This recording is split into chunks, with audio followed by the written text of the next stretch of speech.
Selamat pagi teman-teman semua, mari kita semua bangkit berdiri. Pertolongan kita dalam ibadah pagi ini adalah dalam nama Tuhan yang menjadikan langit dan bumi. Kasih karunia dan damai sejahtera dari Allah Bapa kita dan dari Tuhan kita Yesus Kristus menyertai kita sekalian. Amin. Teman-teman dipersilahkan untuk duduk kembali. Pagi ini kita akan memuliakan namanya. Mari kita memujikan Natal di hatiku.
Teman-teman, marilah kita berdoa. Ya Tuhan, terima kasih karena sudah mengumpulkan kami bersama untuk beribadah lagi. Walaupun masih secara online ya Tuhan. Terima kasih juga karena sudah menjaga kami selama semingguan ini. Sekarang kami mau memuji dan memuliakan nama-Mu. Tuhan Yesus berkati agar ibadah ini dapat berjalan dengan baik dari awal, pertengahan hingga akhirnya. Tuhan Yesus berkati juga agar firman yang akan disampaikan ini dapat membawa berkat untuk kami semua. Terima kasih Tuhan, dalam nama Tuhan Yesus Kristus kami telah berdoa. Amin. Teman-teman, marilah kita bangkit berdiri. Mari kita memujikan Gita Surga Bergema sambil bertepuk tangan.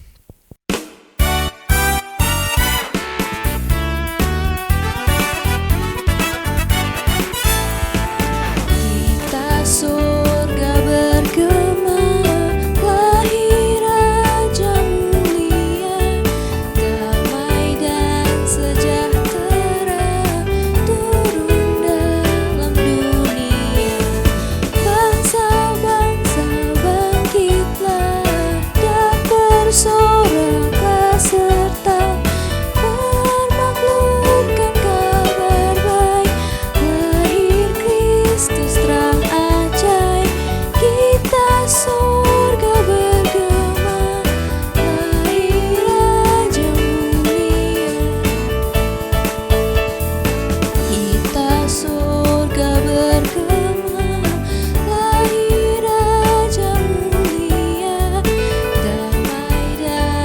sejahtera turun dalam dunia.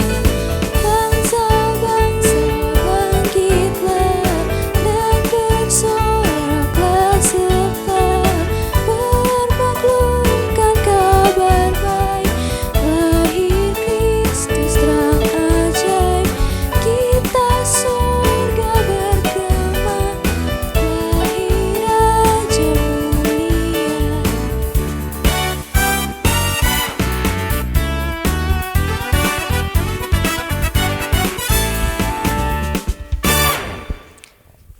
Masih sambil bertepuk tangan, mari kita lanjut memujikan dari pulau dan benua.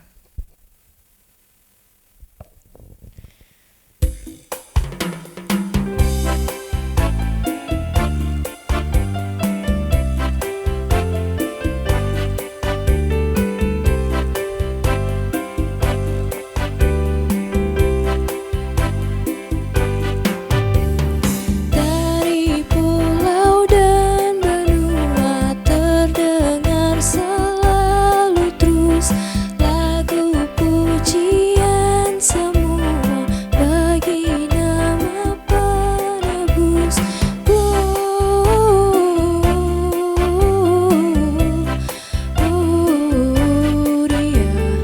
muliakan Tuhan.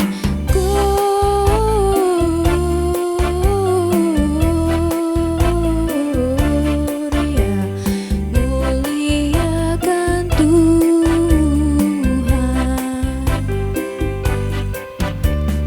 Tinggi-tinggi dalam surga tentara Tuhan yang kudus, tak lelah menyanyi juga di hadapan penebus.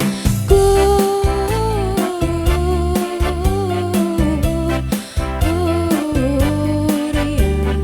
muliakan Tuhan. Gloria,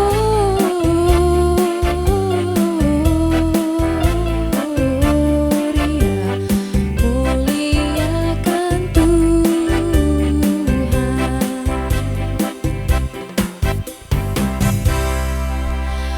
Teman-teman dipersilakan untuk duduk kembali. Untuk mempersiapkan firman Tuhan, mari kita memujikan Juru Selamat dunia.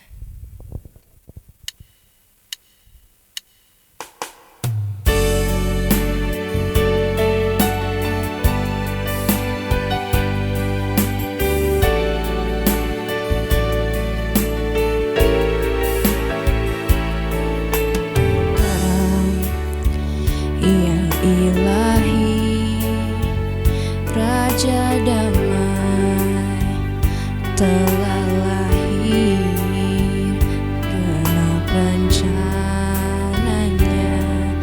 di dalam dunia.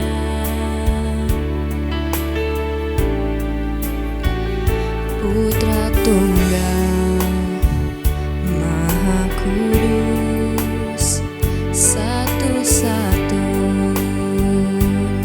penebus datang ke dunia sebagai jawaban.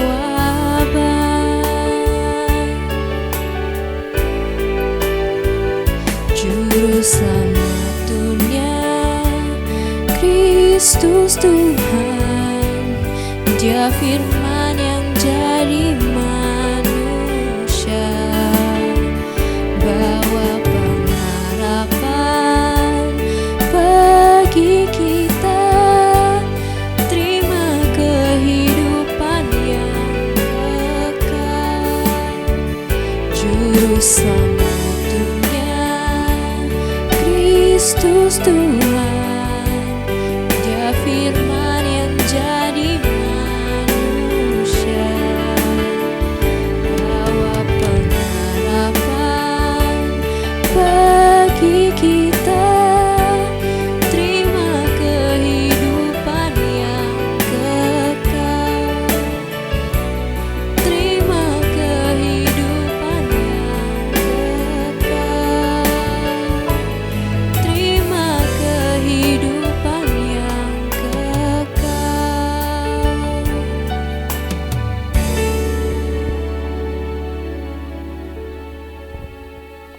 Shalom remaja yang dikasihi oleh Tuhan Yesus Kristus.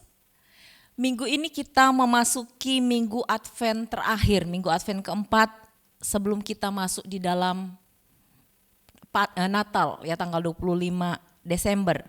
Nah, dalam minggu-minggu Advent kita biasanya khotbah tentang Natal ya. Termasuk juga minggu ini kita akan mendengar khotbah tentang tokoh yang ada di seputar Natal. Ya, tetapi sebelumnya mari saya ajak kita untuk berdoa terlebih dahulu. Mari kita berdoa. Bapa yang mengasihi kami bersyukur di tengah-tengah pandemi Covid ini, kami masih diberi kesempatan oleh Tuhan untuk menikmati masa-masa Natal, untuk boleh merayakan Natal. Kami bersyukur Tuhan, kami tahu bahwa tidak semua orang mendapat kesempatan ini. Banyak dari saudara-saudara kami karena tertular Covid mereka dipanggil pulang dan tidak menikmati Natal bersama dengan keluarga. Kami bersyukur untuk kesehatan, kekuatan yang Engkau berikan serta kesempatan untuk selalu mendengar suara Tuhan di momen Natal ini. Berkatilah kami semua, terutama konsentrasi kami selama kami mendengarkan firman Tuhan. Di dalam nama Tuhan Yesus kami berdoa, amin. Mari yang punya Alkitab di rumah, ya, baik Alkitab maupun Alkitab, kita mau buka Alkitab kita dari Injil Lukas. Kita akan membaca Injil Lukas pasal 1 ayat 5 sampai yang ke-20. Ya. Injil Lukas pasal 1 ayat 5 sampai dengan 20. Satu kisah tentang kelahiran Yohanes Pembaptis. Demikianlah firman Tuhan. Pada zaman Herodes raja Yudea, adalah seorang imam yang bernama Zakaria dari rombongan Abia. Istrinya juga berasal dari keturunan Harun, namanya Elisabet. Keduanya adalah benar di hadapan Allah dan hidup menurut segala perintah dan ketetapan Tuhan dengan tidak bercacat. Tetapi mereka tidak mempunyai anak sebab Elisabet mandul dan keduanya telah lanjut umurnya. Pada suatu kali waktu tiba giliran rombongannya, Zakaria melakukan tugas keimaman di hadapan Tuhan.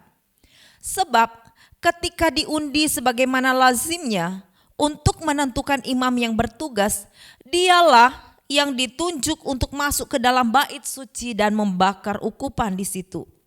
Sementara itu seluruh umat berkumpul di luar dan sembahyang.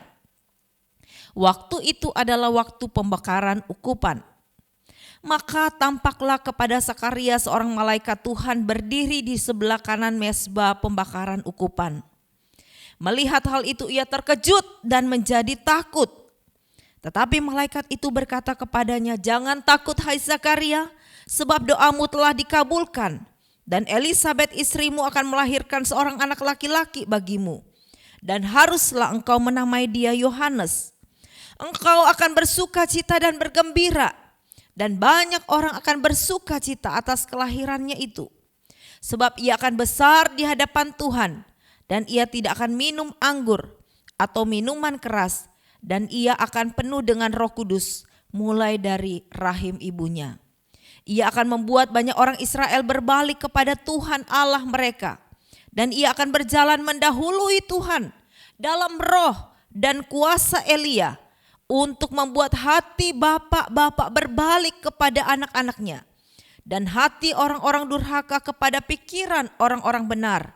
Dan dengan demikian menyiapkan bagi Tuhan suatu umat yang layak baginya." Lalu kata Zakaria kepada malaikat itu, "Bagaimana aku tahu bahwa hal ini akan terjadi? Sebab aku sudah tua dan istriku sudah lanjut umurnya." Jawab malaikat itu kepadanya, "Akulah Gabriel yang melayani Allah, dan aku telah diutus untuk berbicara dengan engkau dan untuk menyampaikan kabar baik ini kepadamu. Sesungguhnya engkau akan menjadi bisu dan tidak dapat berkata-kata sampai kepada hari di mana semuanya ini terjadi.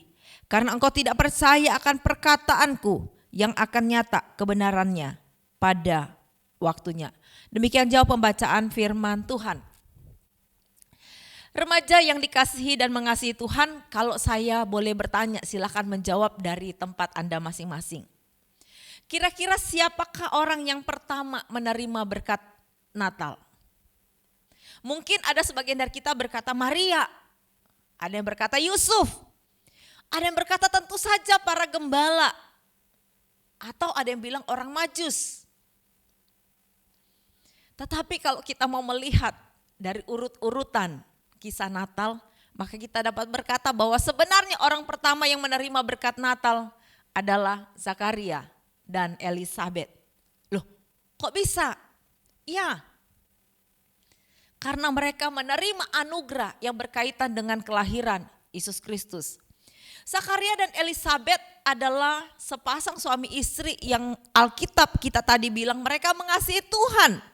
Mereka hidup seturut hukum Allah. Lukas 1 ayat 6 yang kita baca tadi berkata keduanya adalah benar di hadapan Allah dan hidup menurut segala perintah dan ketetapan Tuhan dengan tidak bercacat. Lihat, keduanya benar di hadapan Allah, bukan di hadapan manusia. Banyak orang kelihatan benar di hadapan manusia tetapi belum tentu di hadapan Allah.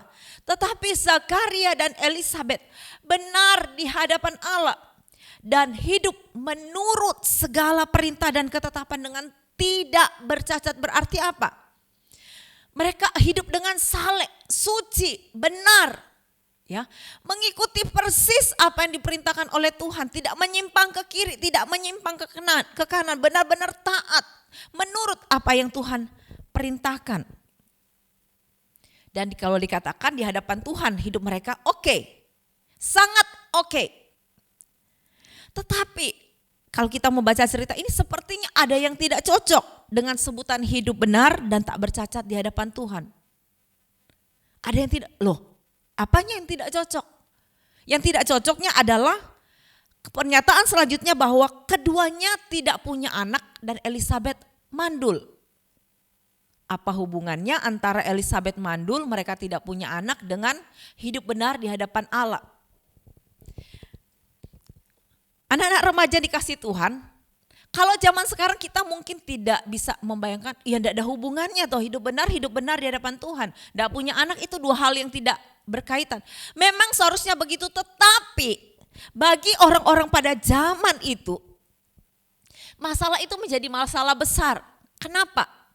Orang-orang pada zaman itu berpikir, berpendapat, beranggapan bahwa kalau ada suami istri yang tidak punya anak, yang mandul, itu artinya mereka sedang dikutuk, dihukum oleh Tuhan.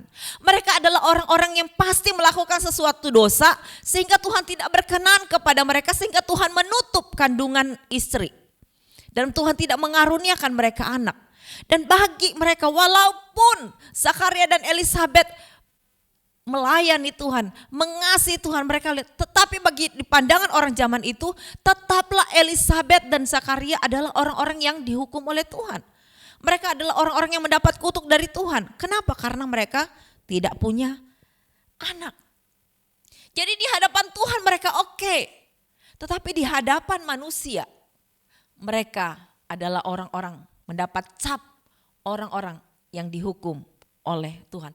Mereka adalah pendosa-pendosa di pandangan orang-orang pada zaman itu.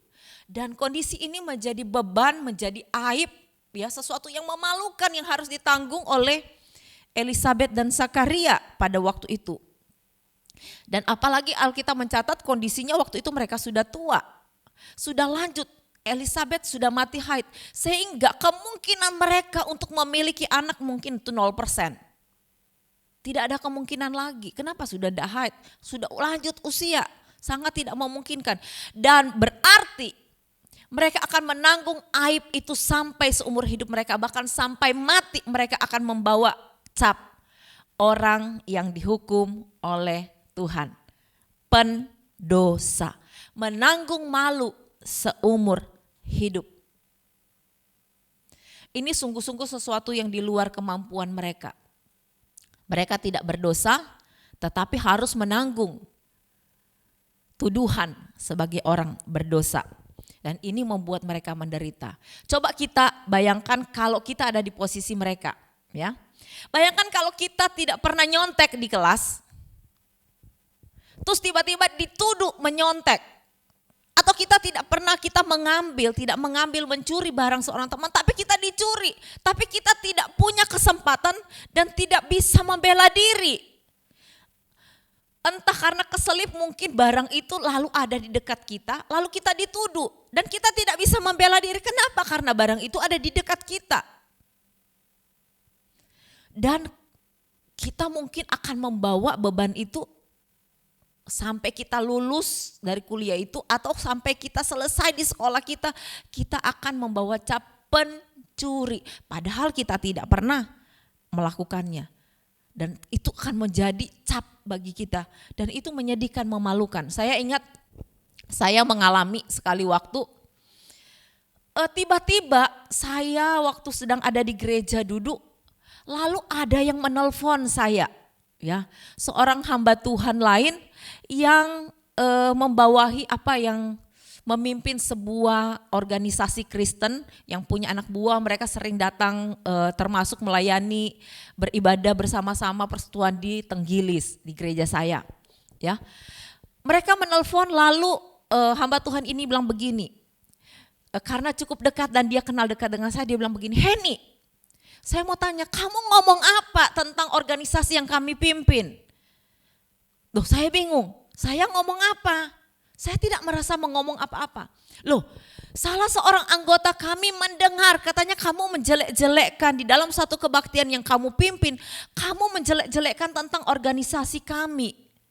Kamu mengatakan hal-hal yang tidak benar, kami tidak seperti itu, tapi kamu berkata, lalu saya bingung, kapan dan di mana? Saya tidak pernah merasa berkhotbah lalu menyebut-nyebut organisasi itu.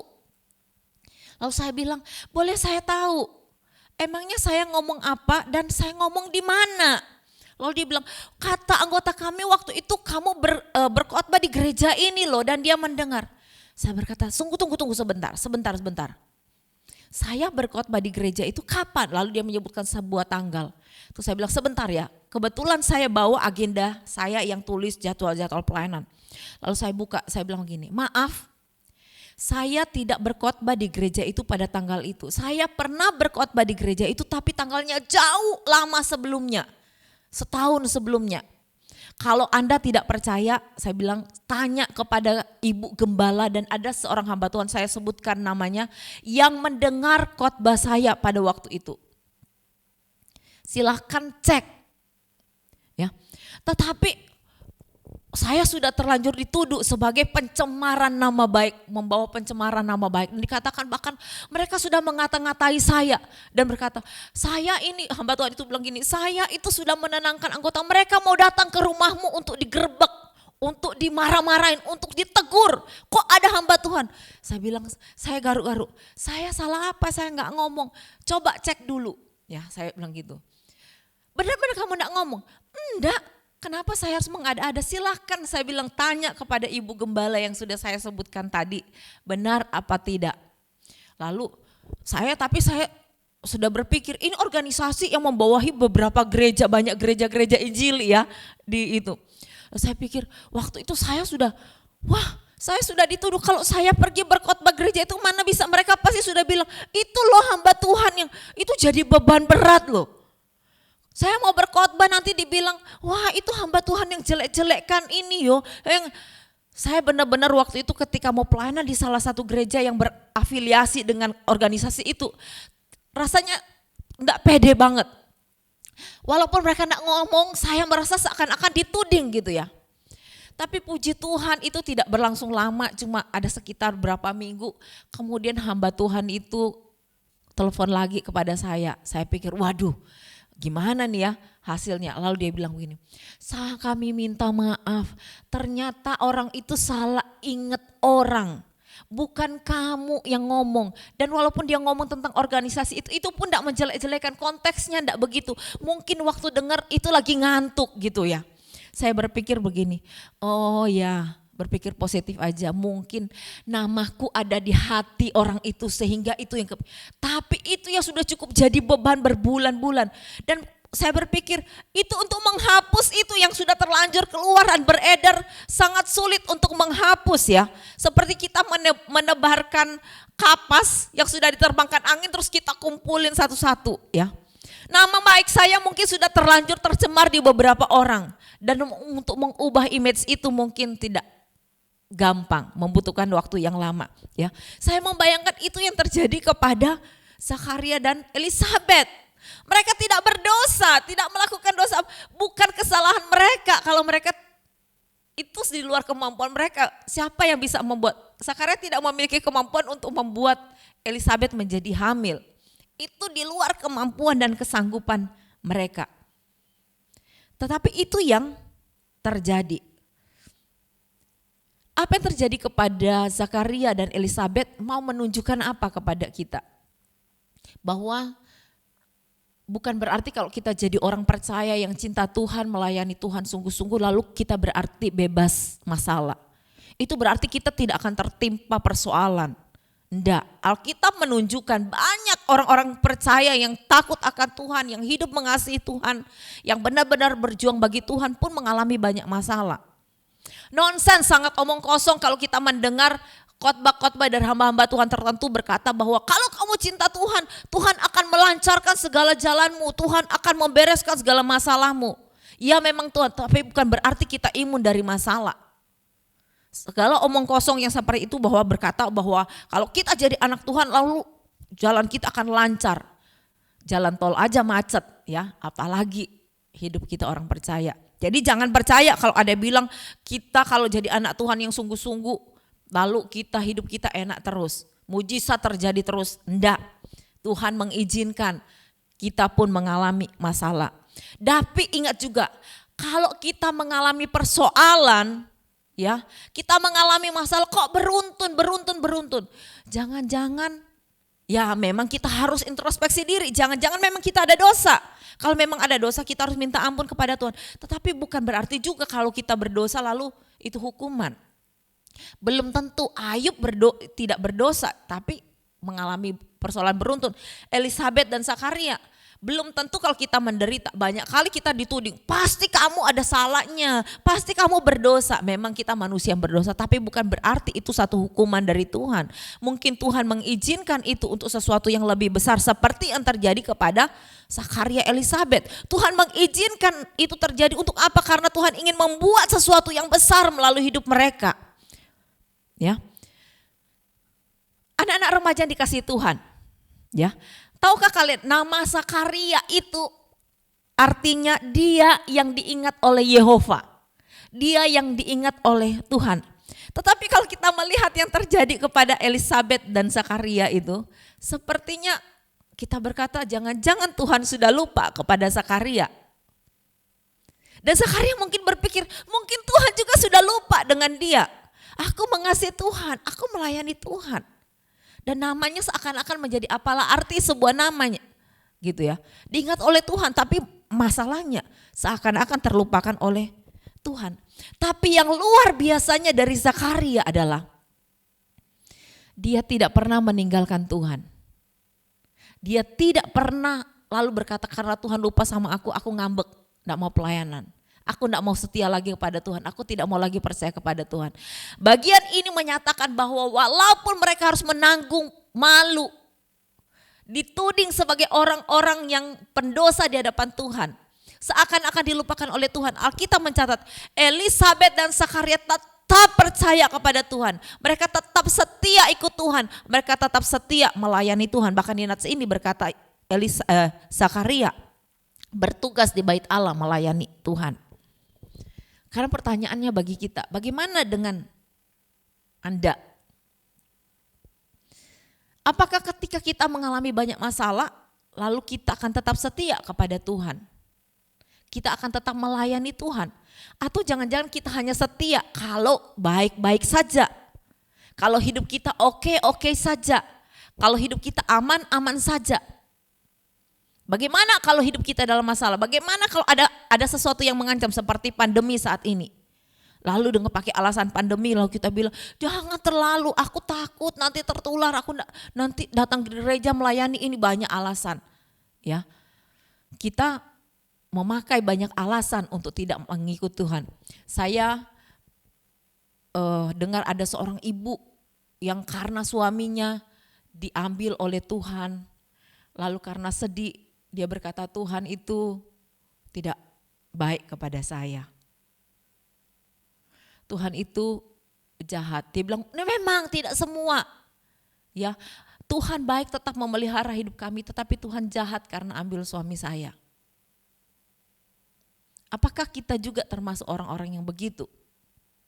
Ketika kita semua beres, kita bilang Tuhan itu baik, puji Tuhan, haleluya. Kita nyanyi Allah itu baik. Tapi begitu kita kena masalah, sorry Tuhan, berdoa pun tidak mau. Apalagi pelayanan. Zakaria dan Elisabet menjadi contoh bagi kita. Ya, mereka walaupun seakan-akan tanda petik, karena Tuhan tidak, sesungguhnya Tuhan tidak melupakan mereka. Walaupun seakan-akan Tuhan melupakan mereka, Tuhan mendiamkan mereka, tapi mereka tetap setia dan ikut Tuhan. Alkitab memberi contoh banyak tentang orang-orang yang di tengah masalah tetap percaya kepada Tuhan. Semoga Anda dan saya tetap menjadi bagian dari orang-orang yang seperti itu. Ya. Dan benar, Allah tidak pernah lupa kepada orang-orang, ingat ya, Allah tidak pernah lupa kepada mereka yang setia kepadanya. Mereka tetap berharap kepadanya, termasuk Zakaria dan Elisabet. Seperti namanya, Tuhan, dia yang diingat oleh Tuhan, oleh Yehova. Benar, Zakaria diingat oleh Allah. Kesalehannya, kesetiaannya dinotis, ditandai, diingat oleh Tuhan.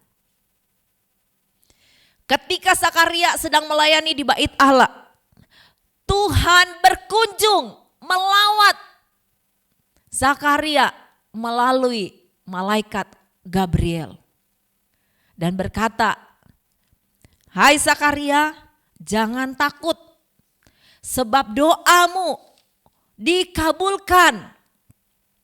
Tuhan mendengar doanya." Doa-doa yang dia panjatkan selama ini tentang Tuhan, angkatlah aib kami, angkatlah apa yang membuat kami malu yang harus kami tanggung, beri kami seorang anak. Ya, saat itu saya tidak tahu apakah Elisabet dan Zakaria masih berdoa ketika mereka tahu mereka sudah tua dan mereka mungkin doanya sudah berserah, sudah tidak meminta anak lagi. Mungkin doa mereka sudah, Tuhan berikan kami kekuatan untuk menanggung aib ini selama hidup kami. Mungkin doa mereka adalah doa kepasrahan. Doa sudah, ya udah, terserah Tuhan mau atur apa saja. Tetapi di sini dikatakan Tuhan mendengar dan mengabulkan doa yang mungkin bahkan sudah mereka berhenti untuk mengucapkannya. Malaikat Gabriel berkata, engkau Elisabet istrimu akan melahirkan seorang anak laki-laki bagimu. Tuhan akan mengabulkan apa yang engkau harapkan dan minta selama ini. Seorang anak laki-laki. Sesuatu yang tidak mungkin. 0%, tapi di hadapan Allah tidak ada yang mustahil. 0% bisa menjadi 100% mungkin. Bagi Elisabet, Zakaria, kemungkinan mereka punya anak 0%, tapi bagi Tuhan 100% bisa. Dan Tuhan memungkinkan itu terjadi. Kadang-kadang ya, Tuhan itu tidak segera memberikan kepada kita apa yang kita minta. Mungkin karena kita masih banyak bergantung kepada diri kita sendiri. Kita masih merasa aku bisa kok, aku bisa. Tetapi ketika kita benar-benar sudah menemui jalan buntu dan kita sudah bilang, Tuhan, ya hanya kepadamu kami menyandarkan diri kami. Kami berserah kepadamu. Nah pada saat kita berserah sepenuhnya kepada Tuhan, barulah Tuhan melakukan. Karena apa? Tuhan ingin kita tahu bahwa semua yang terjadi itu bukan karena kemampuan kita, bukan karena kepandaian kita, bukan karena kita bisa, tetapi karena anugerah Tuhan, karena kasih dan kemurahan Tuhan. Itu yang terjadi kepada Elisabet dan Zakaria. Ketika mereka sudah pasrah, di saat itulah Tuhan datang. Sehingga mereka tidak bisa berkata, itu karena kami. Tetapi karena anugerah Tuhan dan syukur itu luar biasa. Saya ingat saya punya seorang cece sepupu, kakak sepupu ya. Dia sudah menikah waktu itu 8 tahun dan tidak punya anak. Dia sudah ke dokter manapun yang dibilang orang hebat. Dia sudah pakai cara apapun, diminum obat apapun yang disarankan, dari obat modern kimia yang dari luar negeri, dari Amerika, tradisional Indonesia, tradisional Cina. Tidak ada yang berhasil. 8 tahun dia meminta anak, Tuhan tidak kasih. Sampai akhirnya dia berhenti dan dia bilang, Tuhan dia sudah, kalau memang Tuhan tidak kasih aku anak, sudah tolong aku untuk menjalani hidup ini bersama suamiku. Pada saat dia berhenti cari dokter di mana-mana, pada saat dia berhenti minum obat, justru Tuhan kasih dia seorang anak laki-laki. Dan dia tahu anak itu dari Tuhan. Dari Tuhan. Dan cuma satu itu Tuhan. Sama seperti Zakaria, cuma satu itu. Tapi itu membuat dia tahu bahwa Tuhan itu luar biasa. Tuhan sanggup membuat yang mustahil menjadi nyata. Bisa. Ya, tiada yang mustahil bagi Tuhan. Dan Zakaria dan Elisabet bukan cuma diberi seorang anak, tetapi anak yang spesial.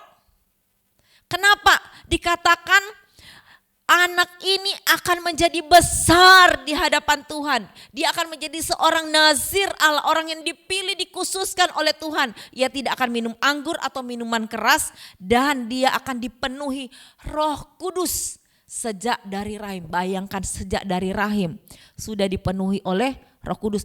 Anak itu sejak dari rahim, dari kandungan itu sudah berkenan di hadapan Allah. Seorang anak yang spesial, ya. Zakaria dan Elisabet bukan cuma dikasih anak, tapi anak yang spesial. Anak yang kelak dikatakan akan dipakai oleh Tuhan untuk menjadi berkat bagi banyak orang. Dia akan membawa banyak orang yang sudah lari daripada Tuhan, menjauh daripada Tuhan, balik kepada Tuhan. Dia akan dikatakan, dia akan bapak-bapak berbalik kepada anak-anaknya, dan hati orang-orang durhaka akan menjadi kembali kepada pikiran orang benar. Dia akan membawa banyak orang kepada pertobatan. Dan terutama dia menjadi apa? Pembuka jalan bagi Sang Mesias untuk datang ke dalam dunia. Itu bisa dibilang gini, Zakaria dan Elisabet itu dapat anak bonus plus. Ya, bonus di atas bonus dan bonus gitu ya. Anak yang luar biasa. Sekali lagi, Allah tidak pernah melupakan orang-orang yang bersandar kepadanya. Allah tidak akan pernah melupakan, tapi sekali lagi ingat, hanya kepada orang-orang yang tetap setia dan percaya kepadanya. Di luar itu jangan berharap. Ya. Ketika kita mengalami masalah, kita mungkin lihat orang-orang meninggalkan kita, banyak orang tidak peduli dengan kita. Seakan-akan kita terlupakan. Ingat, Allah tidak pernah lupa. Akan ada waktunya Allah akan bertindak menolong kita. Ya. Yohanes Pembaptis diberikan kepada sebagai jawaban doa bagi Zakaria dan Elisabet. Pada waktunya Allah juga akan mengabulkan, ketika itu berkenan, apa yang kita minta berkenan kepada Tuhan dan sesuai dengan rencana Tuhan, pasti Tuhan akan mengabulkannya. Kedatangan kelahiran Yohanes Pembaptis membuka jalan, satu tanda awal yang baru, bukan hanya bagi hidup Zakaria dan Elisabet, tetapi bagi orang-orang Israel, orang Yahudi pada waktu itu. Kenapa? Kalau Anda perhatikan Alkitab Anda dari Maleaki yang terakhir, ya. Saya bawa ini Alkitab di sini. Ya, di antara Maleaki dan Matius itu ada satu halaman.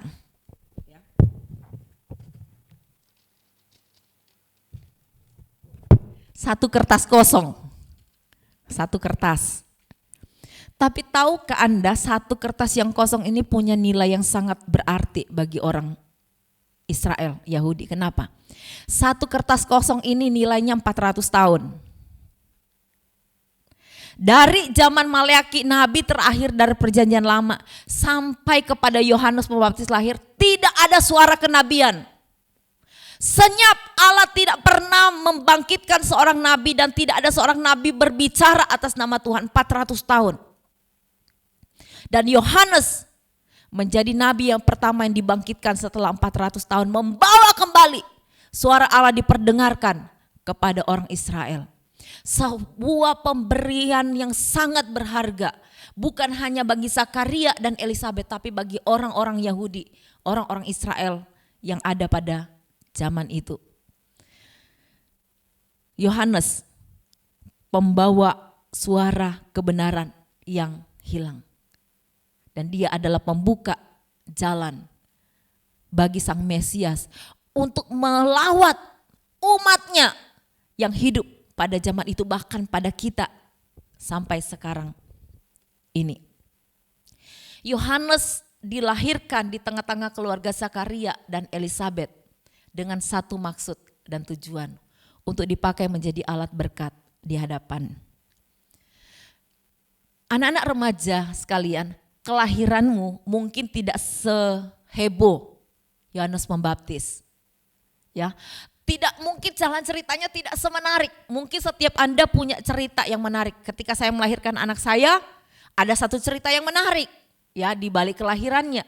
Mungkin Anda kalau tanya kepada papa mamamu di rumah mungkin ada cerita, tetapi mungkin tidak seheboh ya, di mana Yohanes Pembaptis bapaknya sampai selama dia hamil menjadi bisu ya. Nanti dia lahir ketika tulis nama Yohanes, tiba-tiba bapaknya bisa berbicara dan orang menjadi terheran-heran gitu ya. Mungkin tidak sedrastis, tetapi apapun setiap kelahiran Anda dan saya sebagai anak-anak Tuhan pasti dengan satu maksud, yaitu Tuhan membuat Anda dan saya hadir di masa ini, di zaman ini. Karena dia memakai kita sebagai alat-alatnya. Kenapa kita harus berada di tengah-tengah pandemi? Pasti Tuhan punya maksud. Karena apa? Sejarah menunjukkan setiap masa Allah selalu membangkitkan anak-anaknya untuk menjadi berkat. Ketika orang Israel di Mesir, Tuhan membangkitkan siapa? Musa. Ketika mereka ada di pembuangan di Babel, Tuhan membangkitkan Sadrak, Mesak, Abednego dan Daniel. Betul? Di dalam masa ini, ketika orang Israel 400 tahun tidak ada suara kenabian, Tuhan membangkitkan Yohanes Pembaptis. Ketika gereja di masa rusuh, ya, gereja menjadi tidak menentu, gereja mengajarkan hal yang tidak-tidak, Tuhan membangkitkan Martin Luther dan Calvin untuk membuat sebuah perubahan reformasi. Ketika zaman lampau, berapa puluh tahun yang lalu, ratus tahun yang lalu mungkin, Nazi Jerman ingin membumi hanguskan, menghancurkan orang-orang Yahudi. Tuhan membangkitkan Bonhoeffer dan hamba-hamba Tuhan yang lain untuk menyatakan suara kebenaran. Anda dan saya ada di sini.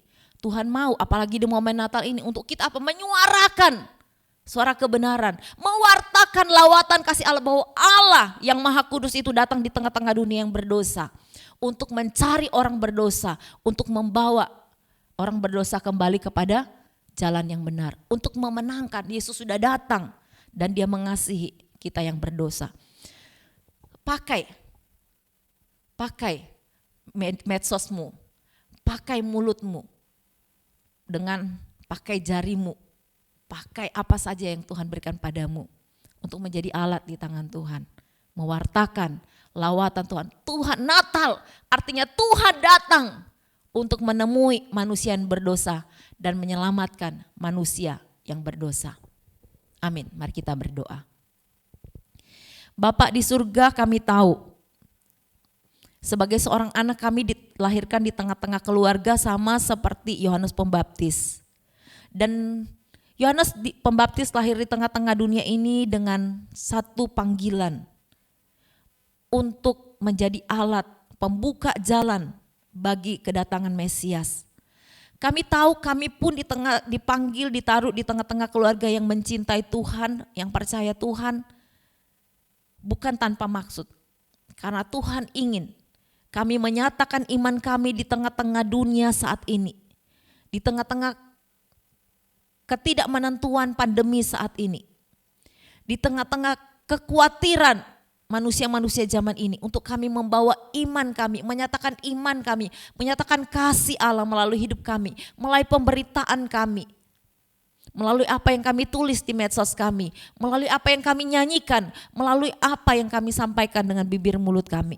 Buka mulut kami Tuhan, pakai kami, berikan kami keberanian seperti Yohanes Pembaptis ketika dia berkata, bertobatlah sebab kerajaan Allah sudah dekat. Kami pun diberikan keberanian untuk mewartakan Kristus di tengah-tengah dunia saat ini. Sekali lagi Tuhan, terima kasih Engkau datang di dunia bagi kami. Engkau menyelamatkan kami dan Engkau mau pakai kami untuk menjadi berkat bagi banyak orang. Ini doa kami di dalam nama Tuhan Yesus. Kami bersyukur dan berdoa. Amin. Untuk meresponi firman Tuhan, mari kita memujikan Juru Selamat dunia sekali lagi.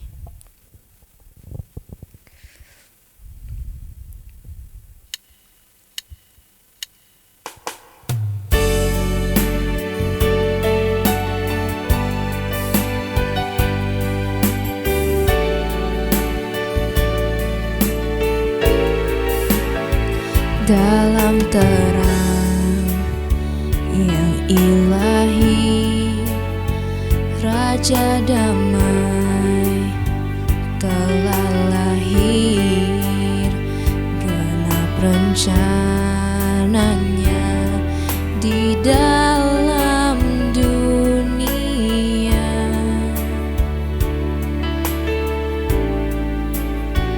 Putra Tunggal Maha Kudus, satu-satunya penebus, datang ke dunia sebagai jawaban.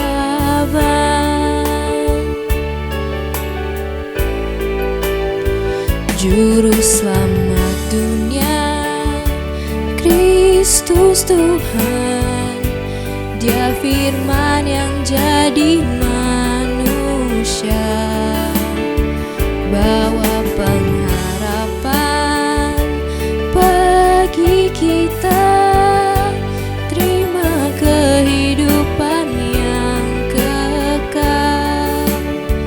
Juru Selamat dunia, Kristus Tuhan, Dia firman yang jadi manusia, bawa pengharapan bagi kita, terima kehidupan yang kekal, terima kehidupan yang kekal, terima kehidupan yang kekal. Teman-teman, marilah kita berdoa. Ya Tuhan, terima kasih atas ibadah ini yang sudah bisa berjalan dengan lancar. Semoga ibadah kedepannya bisa lebih lancar lagi dan bisa membawa berkat bagi kita semua. Kami juga mau berdoa untuk teman-teman pengurus remaja yang baru supaya tetap semangat dalam melayani Tuhan. Kami juga mau berdoa untuk program remaja tahun ini yang akan mulai berjalan. Tuhan Yesus tolong agar bisa dapat berjalan dengan baik melalui setiap program yang ada, remaja biar dapat bertumbuh di dalam Tuhan lebih lagi. Kami juga mau berdoa supaya seluruh remaja Agape dapat dengan aktif berpartisipasi dalam setiap kegiatan yang dilakukan. Kami juga hendaknya mau berdoa untuk kesehatan para remaja agar supaya diberi daya tahan fisik yang baik dalam beraktivitas. terakhir kami juga mau berdoa untuk persembahan yang akan diberikan ini ya Tuhan, agar dapat membangun tempat-Mu lagi di dalam Tuhan. Dalam nama Tuhan Yesus kami semua telah berdoa. Amin. Doksologi, teman-teman dipersilahkan untuk bangkit berdiri.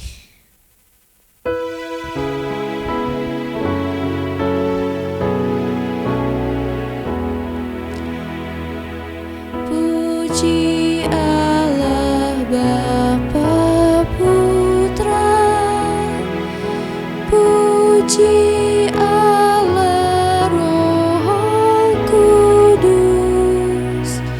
ketiganya yang esa. Pohon selamat sumber berkah.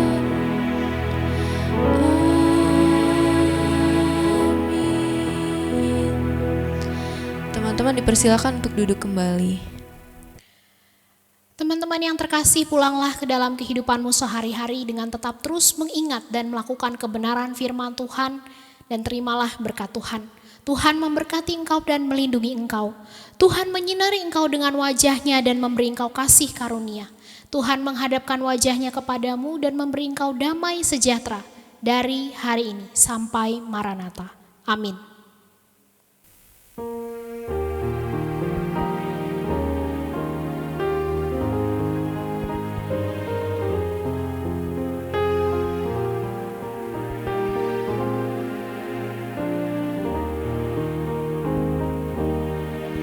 Bapa, terima kasih.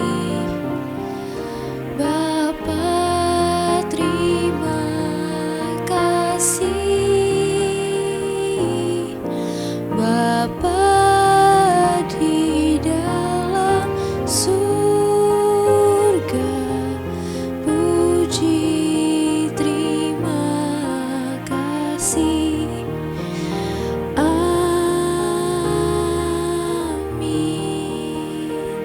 Selamat hari Minggu teman-teman semua, silakan bersaat teduh, Tuhan Yesus memberkati.